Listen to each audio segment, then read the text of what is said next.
Hey guys, I am Chance Williams, and today on Chance Talk Shop, I'd like to talk with you guys about one particular code and instance on this 2016 Ford Edge with a 2-liter direct injected turbo.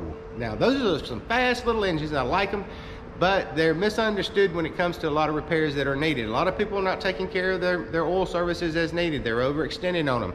You can end up with turbo damage, internal engine damage, codes such as P0011 through 17. Now, P0011 through 0017 is pretty much a more common code than the 12. One of the information things that we use on a daily basis as professional technicians, there's nothing there posted for a fix. So I will be posting it as a fix, and hopefully it would help other guys later on down the road.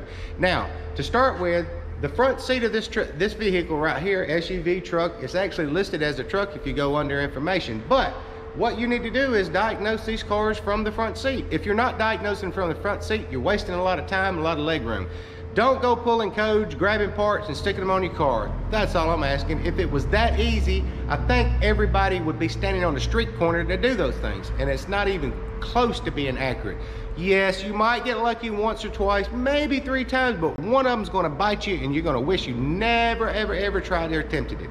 So, be very cautious about how you approach your diagnostics. Make sure you have the proper training, the proper tools, and everything out there that surrounds you as an automotive service technician or hobbyist. There's a lot of smart hobbyists out there that love tinkering on their cars. I don't have a problem with that. I help a lot of them out from time to time. But to get back to this issue right here, the P0012 code that is stored is for camshaft A. There is a camshaft B. The camshaft A is actually the intake side, and the camshaft B is the exhaust side. We're actually having problems on the intake side. So I've already diagnosed this car. I already know what's going on with it. A little bit of history. 3 weeks ago, maybe 2,500 miles ago, the customer actually came in with this particular issue. And it was, the symptoms on it was not wanting to accelerate, rough idle, made some noises and those types of things. And she wouldn't pull the code in it, scared her half to death again. She thought she was going to end up having to replace the timing chain. Well, unfortunately, I diagnosed this car from the front seat, and looking at 2 PIDs that I want to show you guys that I use on the Ford IDS. You can also find them on your Snap-on or your Autel. Some are using the laptop-based information, those types of things, which is fine. 2 PIDs you need to look at to know whether your timing is out of time, and you do need to remove the engine to install all the timing components to be done. But we don't have to on this one. I've already diagnosed it. I already know what's wrong with it. Just want to give you guys a couple of tricks to do. One, I have tried, you can do with some pieces of equipment what they call bidirectional control. I cannot do it with the Ford IDS or any other piece of equipment I have. Basically, bidirectional control is basically a big fancy word for turn it on, turn it off, okay, or increase or decrease. So with that being said, that function didn't even work in the IDS or any other pieces of equipment I have, so I had to do it manually. But before I get to the manual part of it, I'd like to show you one of the other things you can do really simply is what actually operates the phasers on front of the camshaft would be these solenoids right here. They're variable valve timing solenoids. That's all they are. Their duty cycle are on slow or they're not on or off. They're slowly increase, slowly decrease. So that is what we're going to attempt to look at today. One of the things that we're going to do right now in this test is we're just going to do a simple resistance test. I've already hooked up to exhaust side, which is a good one. And if you look at these numbers right here, it's 40 ohms. That's probably definitely about right for a variable valve timing solenoid. So I think that's a good one. So we'll look at the actual bad one. Let me get it hooked up here if you don't mind. Probably take me just a minute because you got to find a little bitty hole. And then we'll hook this other one up.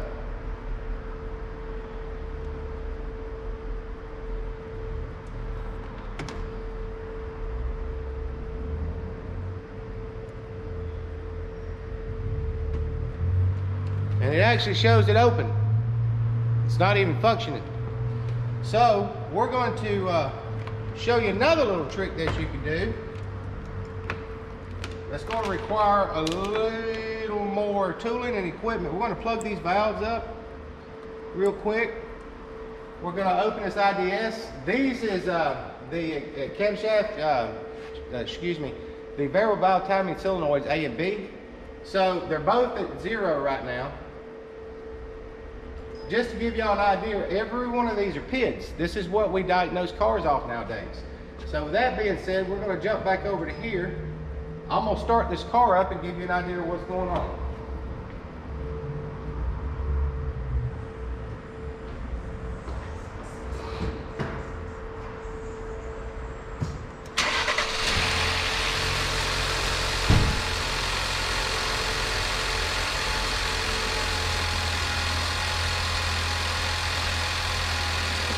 Now, if you're listening to the car, it sounds normal. It sounds like you can get in and drive it. As a matter of fact, you can, but there is a little bit of a hesitation because the camshaft's not advancing when it needs to. Now, the P0012 is basically over advanced. So that means that it got stuck at one point or another. But if you can see these numbers out here, I'm less than a degree apart. I'm very happy with that. Now, one of the other things that you can do is you can actually manually operate the variable valve timing solenoid to see if it is actually functioning. Because as I said, I usually like to do bidirectional control because it tells me the integrity of my wiring and the integrity of my processor. But I know it's functioning because when you're going on a test drive with this, you can actually see the solenoid being commanded by the processor. That's the other step. Is it being operated? So here's what we're going to do. Look at these up here. Next thing you have to have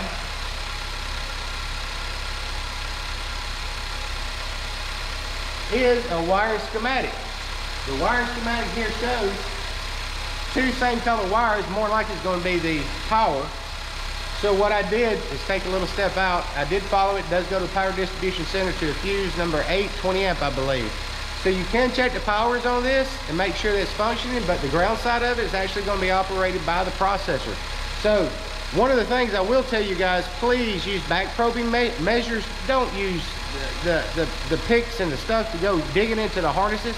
If you end up servicing this car over a period of years, you're going to cause yourself some problems. But if that's the only way, just make sure you use some kind of good tape, you know, paint on tape or something like that, or, you know, heat shrink, whatever, to protect the integrity of the harness. So right now, I'm going to actually operate the solenoid that actually is a good solenoid. Show you how it sounds. What I'm going to do is I'm going to ground this solenoid, and if you watch my numbers up here,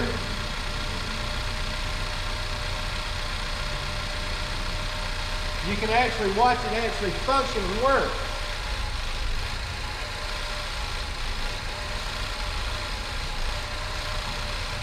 So you see my numbers increase and decrease right here. So therefore the engine changed, I'm happy. Now if the engine did not change, I'd be more concerned with possible phaser being stuck, as long as my solenoid's working. So now I'm going to go to the opposite solenoid that is giving us issues, and I'm going to ground it.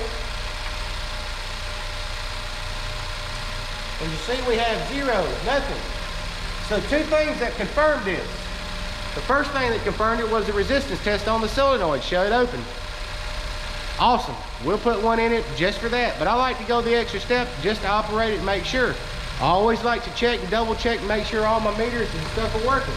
The other thing that you guys really need to do is when you first turn your own meters and stuff on, a lot of you guys out there can make a mistake, and it's kicked my butt a few times, is connect your leads. Make sure they read, because I have replaced these leads time and time again, just on these particular problems. So now, bottom line is we know what's wrong with it with the P0012. We've already done the engine flush and cleaned the oil up real good, and it still looks good, and it still looks pretty, and it's still clean. So please take care of your engines in the future, because the tubes that feed as far as the oil feed to the turbos are very, very small, and it don't take a whole lot of carbon to tear them up. So I assure you, $2,000 for a turbo is probably not uncommon. Here's the other thing that I'm gonna recommend to you highly. When you're selling these particular solenoids or a problem with this in this area, the valve cover does have to be removed. The solenoids do have to be removed. sell them, both of them. They're very inexpensive, because if you got one failure on one, it's a possibility the other one may fail. Now, I haven't completely taken it apart yet, and I very good possibility I might find some sludge and stuff, accumulation and build up. But from what I can see down through the oil field cap, everything looks normal. So look, guys, peace out. Remember, I am not responsible for anything that goes wrong with your automotive repair. I'm just here to try to help you guys understanding diagnosing a car from the front seat is the first step of a really good repair. Peace out.